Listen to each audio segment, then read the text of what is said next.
Hello friends, स्वागत है आप सभी का हमारे चैनल को स्टडी में। मैं इकबाल बेस्ट। इस वीडियो के माध्यम से दोस्तों आपके यहाँ पर कराऊंगा रोटेशनल मोशन दोस्तों, अर्थात घूर्णन गति को कराऊंगा। इससे पहले दोस्तों आपने देखा समतल में गति और दोस्तों रेखीय गति को आपने देखा। आज आप यहाँ पर देखेंगे रोटेशनल मोशन अर्थात दोस्तों घूर्णन गति। इसके आधार पर दोस्तों बहुत सारे क्वेश्चन आते हैं हमेशा ही एग्जाम में, तो आप इनको देखेंगे आराम से और दोस्तों इनको तैयार कर लेंगे। शुरू करने के पहले थोड़ी सी एक दरख्वास्त भी करना चाहेंगे दोस्तों, यदि आपने हमारे चैनल को सब्सक्राइब नहीं किया अभी तक तो प्लीज़ हमारे चैनल को सब्सक्राइब कीजिए और बेल आइकन को प्रेस करना ना भूलिएगा ताकि हमारे वीडियोज़ की नोटिफिकेशन आपको प्रथम प्राप्त हो सके। दोस्तों एक कॉपी और पेन आप निकाल लेंगे ताकि आपको जो भी यहाँ पर क्वेश्चन मिलेंगे उनको आप समझ पाएंगे। दोस्तों बिना कॉपी और पेन के आप नहीं समझ पाएंगे, तो आप ज़रूर एक कॉपी और पेन निकाल लें। सबसे पहले दोस्तों आपको बताते हैं रोटेशनल मोशन होता क्या दोस्तों, थोड़ा सा आपको डिफाइन करके बताते हैं, उसके बाद क्वेश्चन में आते हैं। दोस्तों यहाँ पर देखिए घूर्णन गति की जब आप बात करते हैं तो आपको पता लग रहा होगा, घूर्णन मतलब दोस्तों एक प्रकार से घूमना। जब भी आप किसी बॉडी को दोस्तों किसी केंद्र के या फिर किसी एक्सिस के चारों ओर घुमाते हैं तो इसमें दोस्तों आपकी एक प्रकार की गति होती है। तो इसी गति को आप क्या बोलते हैं, रोटेशनल मोशन कहते हैं। और आपको पता होगा दोस्तों पृथ्वी की भी एक गति होती है जो आपकी घूर्णन होती है, जिसके कारण में रात और दिन होते हैं।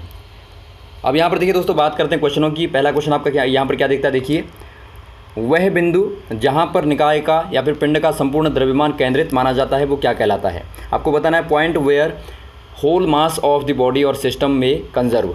दोस्तों यहाँ पर देखिए आपने देखा होगा किसी भी बॉडी में, मान लीजिए इस प्रकार की कोई बॉडी है दोस्तों, अब इसका एक जगह ऐसा होता है दोस्तों, एक पॉइंट ऐसा होता है जहाँ पर लगभग संपूर्ण भार, संपूर्ण वेट दोस्तों बॉडी का केंद्रित रहता है।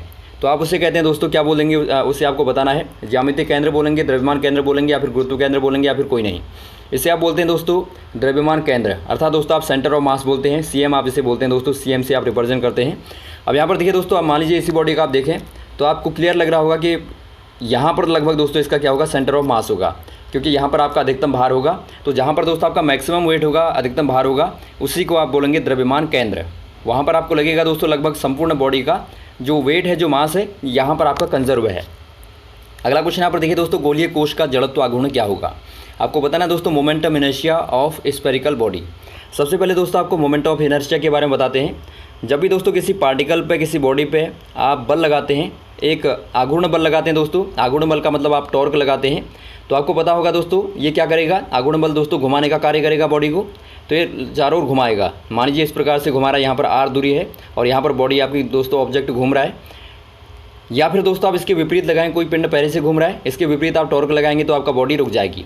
तो इन दोनों केसेस में क्या होता है दोस्तों, आपने देखा होगा जब भी आप किसी बॉडी पर फोर्स अप्लाई करते हैं तो बॉडी दोस्तों अपोज करती है, जो भी उसमें परिवर्तन होता है उसका, अर्थात जो भी आप चेंज करेंगे उसका विरोध करती है। तो जो परिवर्तन का विरोध होता है दोस्तों एक प्रकार का, वही आपका जड़त्व आघूर्ण कहलाता है। तो आप कह देंगे जो बॉडी में अपनी मूल अवस्था में जाने का गुण होता है या फिर आप कहें परिवर्तन का विरोध करने का गुण होता है, उसे आप जड़त्व आघूर्ण कहते हैं, उसे आप मोमेंट ऑफ इनर्शिया कहते हैं। तो इसे आप बोलते हैं दोस्तों I बराबर mr²। आप याद रखेंगे mr², जहाँ पर m क्या है दोस्तों द्रव्यमान है, r आपका बीच की दूरी है, ये केंद्र और पिंड के बीच की दूरी आपकी r कहलाती है। अब यहाँ पर आपको पूछा गया दोस्तों गोलीय कोश का अर्थात स्फेरिकल का आपको पूछा गया है, तो ये आपका दोस्तों mr² होगा या 2/3 mr² होगा या 1/2 mr² होगा या फिर आपका mr होगा। ये दोस्तों आपके यहाँ पर होता है गोले के लिए 2/3 mr²। आप इसे चाहें दोस्तों तो आप निकाल सकते हैं। कहाँ से निकालेंगे आप दोस्तों इसको निकालेंगे mr² से। यहाँ पर m की जगह पर द्रव्यमान है, द्रव्यमान की जगह पर दोस्तों आप क्या रखेंगे, द्रव्यमान बराबर आपको पता होगा आयतन गुणा घनत्व होता है। तो इसमें दोस्तों आप गोले का आयतन और घनत्व रख के आराम से निकाल सकते हैं। अगला क्वेश्चन यहाँ पर देखिए दोस्तों, किसी अक्ष के परितः ओमेगा कोणीय वेग से घूम रहे एक पिंड के जड़त्व आघूर्ण I तथा कोणीय संवेग J में क्या संबंध होगा। अर्थात आपको बताना है दोस्तों find the relationship between moment of inertia and angular momentum of an object who surrounded an axis with omega angular velocity. दोस्तों यहाँ पर देखिए आपको बताना है रिलेशनशिप बिटवीन दोस्तों moment of inertia and angular momentum. अब दोस्तों यहाँ पर देखिए इसको समझने के लिए आपको एक बहुत ही सिंपल तरीका बताते हैं दोस्तों, आप नोट कर लेंगे। जब भी दोस्तों आप घूर्णन गति की बात करें तो आपने सरल रेखीय गति पढ़ी है, तो वहाँ से दोस्तों आप इसे कंपेयर कर लें। आप सरल रेखीय गति में दोस्तों आपने पढ़ा था संवेग बराबर क्या होता था, संवेग अर्थात मोमेंटम बराबर दोस्तों आपने पढ़ा था द्रव्यमान गुणा वेग अर्थात m भी पढ़ा था। अब यहाँ पर देखिए दोस्तों जब आप बात करेंगे, ये आपका लीनियर मोशन का हो गया। जब आप दोस्तों एंगुलर मोशन की बात करेंगे अर्थात जब आप घूर्णन गति की बात करेंगे तो वहाँ पर आपका जो संवेग होगा अर्थात यहाँ पर आपका घूर्णन संवेग होगा, तो यहाँ पर दोस्तों आपका संवेग बराबर J से आप रिप्रेजेंट करते हैं। J बराबर आपका होगा दोस्तों द्रव्यमान के लिए आप हमेशा दोस्तों घूर्णन गति में I लिखते हैं। I मतलब आपका अभी आपने पढ़ा इनर्शिया, जो आपका mr² होता है, इनर्शिया आपका जड़त्व आघूर्ण आपका, और गुणा दोस्तों वेलोसिटी की जगह पर आप रखते हैं एंगुलर वेलोसिटी। और एंगुलर वेलोसिटी आपको पता होगा दोस्तों ओमेगा होती है, कोणीय वेग जो आपका होता है ओमेगा होता है। तो ये दोस्तों आपका रिलेशन आ जाएगा। तो ऑप्शन नंबर आपका पहला वाला दिखता है तो आप पहला वाला में टिक कर देंगे। तो हमेशा ही दोस्तों आपको याद रखना है, जब भी आपको द्रव्यमान की जगह पे लिखना होगा वहाँ पर आप आई लिख देंगे, और जहाँ पर आप वेलोसिटी की बात करेंगे दोस्तों वहाँ पर आप ओमेगा लिख देंगे। तो इस प्रकार से दोस्तों आप सभी रिलेशनों को आराम से निकाल सकते हैं। अब अगला क्वेश्चन यहाँ पर देखिए दोस्तों, किसी पिंड के जड़त्व आघूर्ण तथा कोणीय त्वरण के गुणनफल क्या होगा। अर्थात आपको बताना है दोस्तों product of moment of inertia and angular acceleration of the object. अब दोस्तों यहाँ पर देखिए बिल्कुल वही आपकी कंडीशन अप्लाई करेंगे आप। यहाँ पर आपको क्या दिया दोस्तों, जड़त्व आघूर्ण अर्थात मोमेंट ऑफ इनर्शिया आई गुणा दोस्तों कोणीय त्वरण अर्थात एंगुलर एक्सेलरेशन आपको दिया है, जो दोस्तों आपका एल्फा होता है। अब यहाँ पर देखिए दोस्तों, यदि आप यहाँ पर आप सरल रेखा की बात करें, सरल रेखीय गति की बात करें, तो वहाँ पर आपका आई बराबर क्या होता है, एम होता है, और एल्फा बराबर दोस्तों आपका ए होता है। तो एम ए क्या होता है दोस्तों आपका, द्रव्यमान गुणा त्वरण बराबर आपका होता है बल। न्यूटन का द्वितीय नियम आपने पढ़ा होगा, सेकंड लॉ ऑफ मोशन। तो अब यहाँ पर देखिए दोस्तों आपको क्या पता लग गया, ये आपका बल का फॉर्मूला होता है। अब यही बात आप घूर्णन में करेंगे दोस्तों, तो आपका क्या हो जाएगा, बल की जगह पर दोस्तों आपका बल आघूर्ण हो जाएगा, क्योंकि आपका ये क्या होगा दोस्तों, एक प्रकार का टॉर्क होगा। तो ऑप्शन नंबर दोस्तों आपका सी वाला सही हो जाएगा, बल आघूर्ण। तो इस प्रकार से दोस्तों आप कंपैरिजन करके सभी को निकाल लेंगे, और इससे फ़ायदा क्या होगा दोस्तों, इससे आपका देखिए जो आपका सरल रेखीय गति है वो भी दोस्तों आपकी रिवाइज होती जाएगी, और साथ ही साथ आपका घूर्णन वाले भी दोस्तों आपके सारे के सारे क्लियर हो जाएंगे।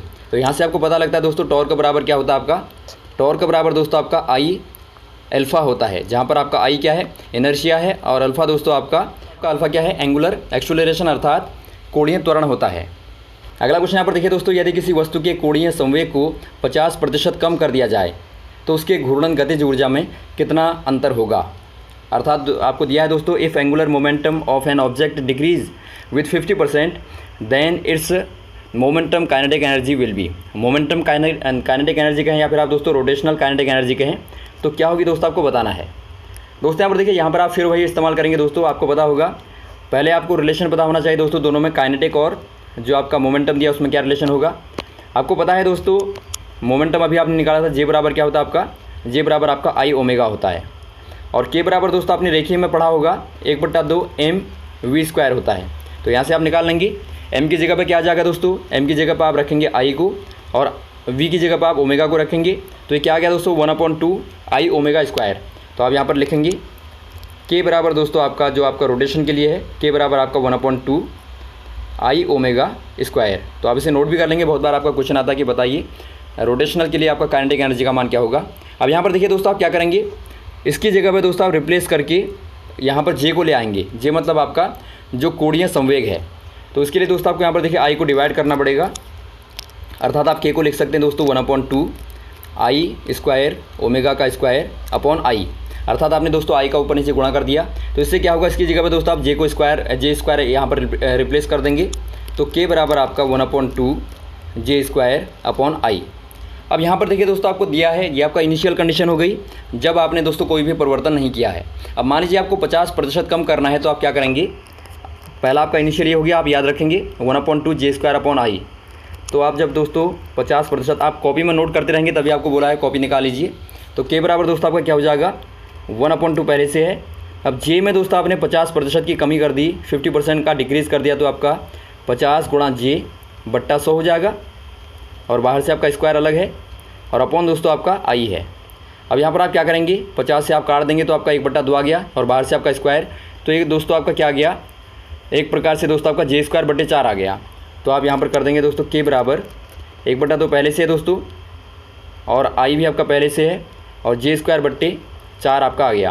तो 4 आपका आगे आ जाएगा, तो आपका 1/8 बन जाएगा। के बराबर के डैश कर लेंगे आप दोस्तों, ये आपका जो आपने बढ़ाया, तो के डैश बराबर आपका 1/8 जे स्क्वायर बट्टे आई आ गया। अब यहाँ पर देखिए दोस्तों पहले वाले की तुलना में कितना हो गया, आप क्लियर देखते हैं, पहले वाले की तुलना में दोस्तों कम हो गया। तो कम हो गया तो आपका पहली बात तो आपका डिक्रीज़ होगा, आपको क्लियर हो गया, दोनों में ऑप्शन यहाँ पर सी या फिर डी में से आपका एक होगा।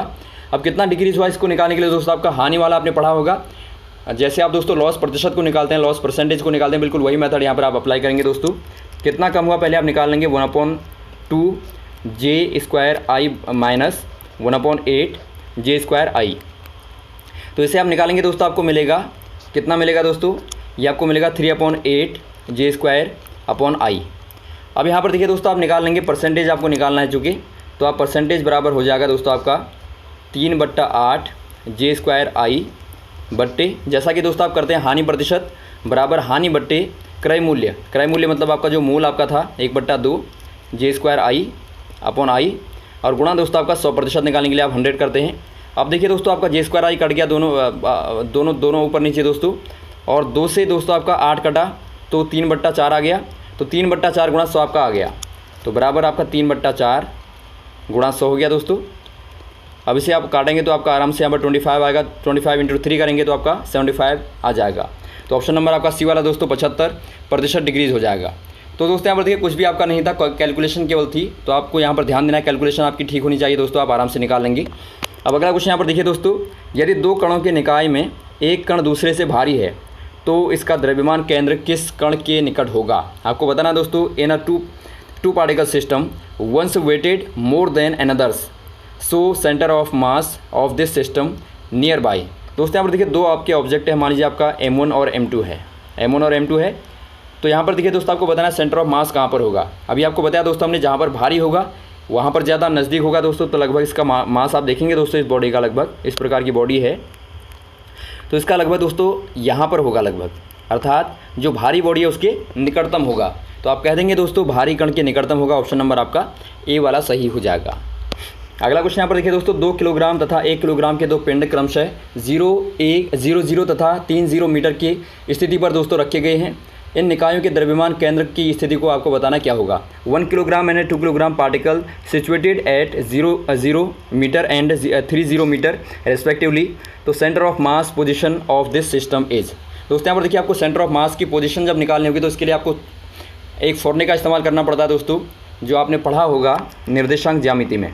इसके लिए दोस्तों आपका RCM बराबर होता है दोस्तों XY बराबर आपका XY होता है, जो आपके निर्देशांक होते हैं।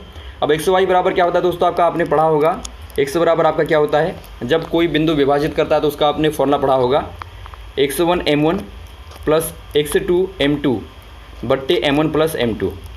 ये आपका X के लिए आ गया। वैसे ही दोस्तों आप Y के लिए निकालेंगे तो आपका Y1 Y2 आपका यहाँ पर आ जाएगा और वैसे ही रहेगा। तो पहले आप X को निकाल लीजिए। तो यहाँ पर देखिए दोस्तों आप पहले X की बात कर लीजिए, तो X1 बराबर क्या है दोस्तों, यहाँ पर आपका 0 है, और X2 बराबर क्या है दोस्तों, आपका 3 है, और वैसे ही आपका M1 बराबर क्या है दोस्तों, M1 बराबर आपका 2 किलोग्राम है, और M2 बराबर आपका 1 किलोग्राम है। तो इनको आप रखेंगे दोस्तों फॉर्मूले में, तो X बराबर आपको क्या मिलेगा, देखिए X बराबर आपका मिलेगा दोस्तों M1 X1 करेंगे तो M1 दोस्तों आपका 2 है, इंटू X1 आपका 0 है, और प्लस M2 X2 बराबर आपका 3 × 1 आ जाएगा, अपॉन दोस्तों 2 + 1 आ जाएगा आपका। तो ये दोस्तों आपका यहाँ पर क्या आता है, देखिए पहला वाला आपका 0 हो गया, तो 3/3 आपका आ गया, अर्थात दोस्तों आपका X बराबर 3/3 बराबर दोस्तों आपका 1 आ गया। अब आप निकालिए Y को दोस्तों, Y बराबर आपका क्या हो जाएगा, Y1 M1 plus Y2 M2 upon दोस्तों M1 प्लस M2। तो यहाँ पर आप निकालेंगे तो आपका Y बराबर दोस्तों आपका हो जाएगा 0 + 0/3 बराबर दोस्तों आपका 0 हो जाएगा। तो आपको क्लियरली पता लगता है दोस्तों आपका RCM बराबर कितना आ गया, आपका पहला आपका 1 आया, दूसरा आपका 0 आया। तो ऑप्शन नंबर दोस्तों आपका सी वाला सही हो जाएगा। अगला क्वेश्चन यहाँ पर देखिए दोस्तों, रेखीय त्वरण और कोणीय त्वरण में क्या संबंध है। अब आपको बताना है दोस्तों relationship between linear acceleration and angular acceleration. दोस्तों यहाँ पर देखिए एक आपकी यहाँ पर रेखीय गति है दोस्तों, एक आपकी कोणीय गति है, तो दोनों में दोस्तों आपको त्वरण का संबंध बताना क्या होगा। दोस्तों यहाँ पर देखिए हमने कैपिटल वाले ए को रेखीय त्वरण लिया है और स्मॉल वाले ए को दोस्तों कोणीय त्वरण यहाँ पर लिया है। तो अब आप यहाँ पर देखिए कौन सा वाला हो जाएगा। दोस्तों यहाँ पर देखिए ये आपका होता है, मान लीजिए आपका इस प्रकार का मोशन है दोस्तों, ऑब्जेक्ट यहाँ पर घूम रहा है और यहाँ पर आपका R दूरी है, तो इसके लिए दोस्तों आपका A बराबर होता है RA, अर्थात आप कह देंगे दोस्तों रेखीय त्वरण बराबर R गुणा कोणीय त्वरण। तो ऑप्शन नंबर आपका पहला वाला सही हो जाएगा। अगला क्वेश्चन यहाँ पर देखिए दोस्तों, घूर्णन गति में किए गए कार्य का मान क्या होता है। आपको बताना है दोस्तों work done in rotational motion. बहुत ही अच्छा क्वेश्चन है दोस्तों। यदि आपका घूर्णन गति में कार्य को निकालना होगा तो आपका हमेशा आप याद रखेंगे कार्य बराबर दोस्तों आपका घूर्णन गति के लिए कार्य बराबर आपका होता है घूर्णन गतिज ऊर्जा, अर्थात घूर्णन गतिज ऊर्जा के, अर्थात दोस्तों आप कह देंगे रोटेशनल काइनेटिक एनर्जी आपका दोस्तों कार्य होता है इस केस में दोस्तों। तो आपका क्या हो जाएगा, W बराबर क्या हो जाएगा दोस्तों, W बराबर आपका K हो जाएगा बराबर आपका 1/2 I ओमेगा स्क्वायर। तो ऑप्शन नंबर दोस्तों आपका कौन सा हो जाएगा, पहला वाला देखता आपका W बराबर 1/2 I ओमेगा स्क्वायर आपका सही हो जाएगा, जहाँ पर आपका I मोमेंटम इनर्शिया है और ओमेगा दोस्तों आपका कोणीय वेग अर्थात एंगुलर वेलोसिटी है। तो इस प्रकार से दोस्तों आप इन क्वेश्चन को आराम से कर लेंगे। तो इस प्रकार से दोस्तों आपके क्वेश्चन रहे घूर्णन गति के दोस्तों, अर्थात रोटेशनल मोशन के। उम्मीद है दोस्तों आपको समझ में आया होगा, टॉपिक अच्छा लगा होगा दोस्तों, मजा आया होगा पढ़ने में। और यदि आपको वीडियो अच्छा लगा हो दोस्तों, आप जरूर लाइक करें, शेयर करें और सब्सक्राइब करना ना भूलें दोस्तों, ताकि आपको लगातार इस प्रकार की वीडियोज़ मिलते रहें। अब दोस्तों मिलते हैं आपको नए टॉपिक के साथ में, नए क्वेश्चन के साथ में दोस्तों अगली वीडियोज़ में। ओके, थैंक्स, जय हिंद, जय भारत।